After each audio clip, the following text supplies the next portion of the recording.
Hello everyone, আসসালামু আলাইকুম। আমার রান্নাবাড়ি পেজে আপনাদের স্বাগতম। আজকে আমরা রান্না করব ডাল পুরি। খুব সহজেই আজকের ডাল পুরিটা আমরা করে দেখাবো। আপনারা দেখেই বুঝতে পারছেন আজকের ডাল পুরিটা কত মজাদার হতে যাচ্ছে। চলুন শুরু করা যাক। আমাদের ডাল পুরি করার জন্য প্রথমে আমাদের কুচি করে কেটে রাখা পেঁয়াজ, লবণ, লাল মরিচের গুঁড়া, হলুদ আর মসুরের ডাল প্রয়োজন। কুচি করে কেটে রাখা পেঁয়াজটাকে তেলের সাথে একটু নরম করে নিতে হবে। তারপর নরম হওয়া পেঁয়াজের সঙ্গে লাল মরিচের গুঁড়া, হলুদ, পরিমাণ মতো লবণ, পরিমাণ মতো গরম মশলা ব্যবহার করে ভালোভাবে মিক্স করে নিতে হবে। মিক্স করা মশলার সঙ্গে ডালটাকে উঠিয়ে দিতে হবে। ডালটাকে উঠিয়ে দিয়ে ভালোভাবে একটু মশলাটার সঙ্গে মিক্স করে নিতে হবে। এখন ডালটা সিদ্ধ হতে যতটুকু পানি লাগবে ওই পরিমাণ পানি দিতে হবে। এখানে আপনারা গরম পানিটাও ব্যবহার করতে পারবেন আপনাদের ইচ্ছা মতো। পানিটা দিয়ে ভালোভাবে আর একটু মেখে নিয়ে ঢেকে দিতে হবে। 15 থেকে 20 মিনিটের মধ্যে এর ভিতরে দেওয়া পুরটি রেডি হয়ে যাবে। ঠিক ঝরঝরে করতে হবে। শেষে একটু আমার মতো করে নেড়ে নেবেন।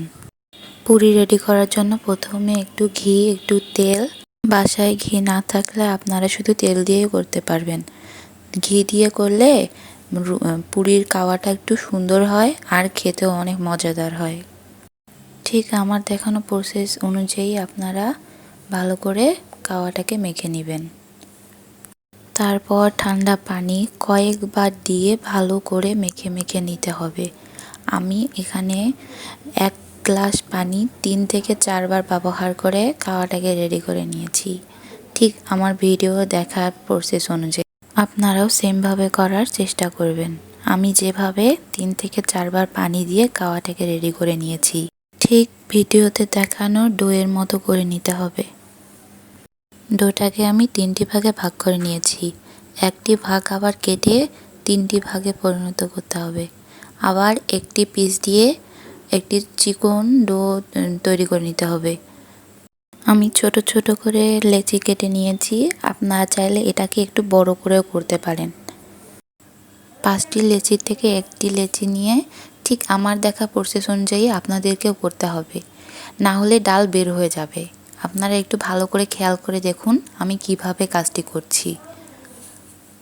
ঠিক আমার মতো করে পুরিটা আপনারা যদি বানাতে পারেন, একবার নয় বারবার ট্রাই করতে হবে আপনাদের। এত সুন্দর হয় আমার করা পুরিটি। আপনাদের যদি ভালো লাগে আমার এই পুরিটি, আপনারা নিজেরাও বাসায় ট্রাই করে দেখবেন। আমার ভিডিওটি যদি আপনাদের ভালো লেগে থাকে তাহলে লাইক অ্যান্ড কমেন্ট করে আমাকে জানিয়ে দিবেন। আমি আবার আপনাদের জন্য নতুন নতুন ভিডিও নিয়ে আসব। আমি আপনাদের আবারও নতুন করে একটা বানিয়ে দেখাচ্ছি। আপনারা ঠিক এমনভাবে ট্রাই করার চেষ্টা করবেন। আপনারা আপনাদের ফ্যামিলি মেম্বারদের এই পুরিটি উপহার দিতে পারেন। এটা অনেক সহজ এবং অনেক মজাদার হয়ে থাকে। এই পুরিটি আপনারা যদি ট্রাই করে থাকেন আমাকে কমেন্টে জানিয়ে দিবেন। পুরিটির শেষ পর্যন্ত এইভাবে আমাদের বানিয়ে নিতে হবে। এখন আমরা একটি পাত্রে তেল নিয়ে গরম তেলে পুরিগুলোকে একটু ভালো করে চেপে তারপর তেলে দিতে হবে। ঠিক সেমভাবে সব পুরিগুলোকে ভেজে নিতে হবে। আমি যেভাবে আপনাদের দেখিয়ে দিচ্ছি সেইভাবে একটু ভালো করে শেষে চেপে নিয়ে পুরিগুলোকে ভাজতে হবে। ঠিক আমার দেখানো প্রসেস অনুযায়ী আপনারা যদি সব কিছু করেন অনেক সুন্দরভাবে পুরিগুলোকে করতে পারবেন। দেখুন আমার পুরিগুলো কত সুন্দর ফুলে উঠেছে। পুরিগুলো লালচে হওয়া পর্যন্ত ভেজে নিতে হবে। আজকের ভিডিওটা এই পর্যন্তই। আবার কোনো নতুন ভিডিও নিয়ে আপনাদের সামনে উপস্থাপন করব। আল্লাহ হাফেজ।